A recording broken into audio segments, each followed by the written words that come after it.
Hello guys, what's up? It's me Abotto Islam and welcome to our official Facebook page Toy Zone. তো দেখতে পারতেছো এই পুরা বৃষ্টির ভিতরে আইসা বসছি আবারও একটা নতুন ব্লগ নিয়ে তোমাদের মাঝে। আর এখন আমি হইতাছি আমাদের এলাকার পৌরসভার ভিতরে, যেটাকে বলা হয় শ্রীপুর পৌরসভা। তো দেখতে পারতেছো আমরা একটা অস্থির পরিবেশে আছি, যেটার ভিউ তোমাদেরকে দিতে এখানে নিয়ে আসছি। তো অ্যাটলিস্ট দেখতে থাকো, বাকিটা ইন্টার পর আবার আসতেছি। Chasing leading us, and love is all we'll ever trust. Yeah, no, I don't wanna waste what's left.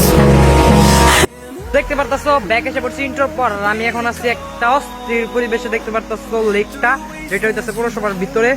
আর এছাড়াও এই জায়গার ভিউটা অনেক ভালো লাগতেছে আমাদের কাছে। আমি তোমাকে ব্যাক ক্যামেরা দিয়ে দেখাইতেছি। ওয়েট, তোমরাও সবাই উপভোগ করো জায়গাটা। আশা করি জায়গাটা তোমাদের কাছে অনেক ভালো লাগবে। ওয়াও, দেখতে পারতেছো অস্থির একটা রাস্তা, এখান দিয়ে হেঁটে গেলেও ভালো লাগবে। আর কি বলবো, এই যে দেখো একটা অস্থির নৌকা সামনে দেখতে পারতেছো, একটা ইসের মতো। এখানে অবশ্য যাওয়া যেত, কিন্তু এখন যাওয়ার কোনো ইচ্ছা নাই। আর আমাদের পৌরসভাটাও অনেক সুন্দর, এই যে দেখতেছো সব পুরান বিল্ডিং। এক কথায় বলতে গেলে পুরো অস্থির একটা ওয়েদার এই বৃষ্টির ভিতরে। এই জায়গাটাও করতে অনেক মজাই লাগতেছে। তো বেশি কথা না বাড়াই, পৌরসভার ভিউটা অনেক সুন্দর একটা পরিবেশ। আর কথা হইতেছে, আমরা যেহেতু তোমাদেরকে নিত্য নতুন ব্লগ দিতেছি, তো প্লিজ তোমরা আমাদেরকে সাপোর্ট করো।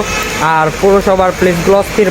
এখন জিজ্ঞেস করতে পারো আমি পৌরসভায় কেন আসছি, হচ্ছে একটা প্রোগ্রামে, বাট সেটা তোমাদেরকে না দেখাই। দেখতে পাচ্ছ অস্থির জায়গাগুলা সব। পৌরসভার ভিতরে জায়গাগুলো অবশ্য অস্থিরই হয়। তো ব্যাপারটা এরকম না, ব্যাপারটা হইতেছে বৃষ্টি পড়তেছে অনেক, তাই আজকের ব্লগ আর বেশি দূর না আগাই। আজকে এই পর্যন্তই থাক। বাই বাই, আল্লাহ হাফেজ।